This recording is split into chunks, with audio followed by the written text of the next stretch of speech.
Dita sotme nisi me reshje të denduara të shiut dhe temperatura që erdhën në rritje krahasuar me 24 orë të shkuara, duke rikthyer dhe problematika në disa prej akseve të rrugëve rurale për shkak të shkarjeve masive të dherave, por dhe shembje në disa prej akseve rrugore në njësitë administrative Kukës, Has e Tropoj. Pas 2 ditësh ndërprerje, reshjet e shiut u rikthyen me intensitet të lartë, duke risjellë problematikat për sa i përket qarkullimit rrugor.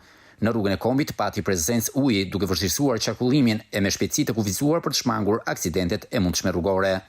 E gjithë gjatësia rrugës së Kombit nga Morini në Rrshen është monitoruar vazhdimisht për të parë pastruar rënje të gurve e dherave në disa segmente të saj.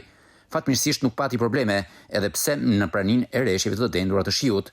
Edhe në rrugët e tjera nacionale që lidhin Kuksin me Peshkopin, Kuksin me Shitavesin, Fusharzin e tjerë, qarkullimi rrugor ka vijuar normalisht me përjashtim të rasteve sporadike në disa segmente për shkak të rënjes së gurve dhe pranisë së madhe të ujit. Më problematike situata paraqitet në rrugët rurale në disa rrugë të njësive administrative, Zapot, Bushtric, Malsi, Margegaj, Lekbibaj, Tropoj e Vjetër, Golaj e tjerë. Komisioni i Emergjencave Civile njoftoi se në këto akse rrugësh, bashkitë Kukës, Has e Tropoj po punojnë me mjetet dhe makineritë e tyre për hapjen dhe riparimin e pjesëve të dëmtuara. Në bashkinë e Kuksit po punohet në njësinë administrative Bushtric e Zapot. Në Bushtric ka shkarje masive të dherave dhe dëmtime të trupit të rrugës, për të cilën Drejtoria e Rrugëve Rurale ka angazhuar një fatdrom dhe punonjësit e saj. Në disa fshatra, energjia elektrike është ndërprerë her pas here.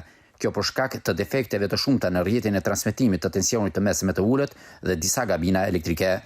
Grupet e punës të operatorit të shpërndarjes së energjisë elektrike janë në terren për riparimin e defekteve. Por reshjet e shiut kanë shtuar ndjeshëm kapacitetin e prurjeve në lumet Drini Bardh, Drini Si dhe prurjet e tjera që furnizojnë liçenin e Fierzës. Kuota e tij po rritet me shpejtësi, duke u parafruar kuotës maksimale, çka përbën një tjetër problem për korporatën elektroenergjetike shqiptare. Prurjet kanë kaluar 2300 m3 ujë në sekond dhe nëse situata vijon të jetë me këto ritme, mund të nisin shkarkimet nga portat e Fierzës.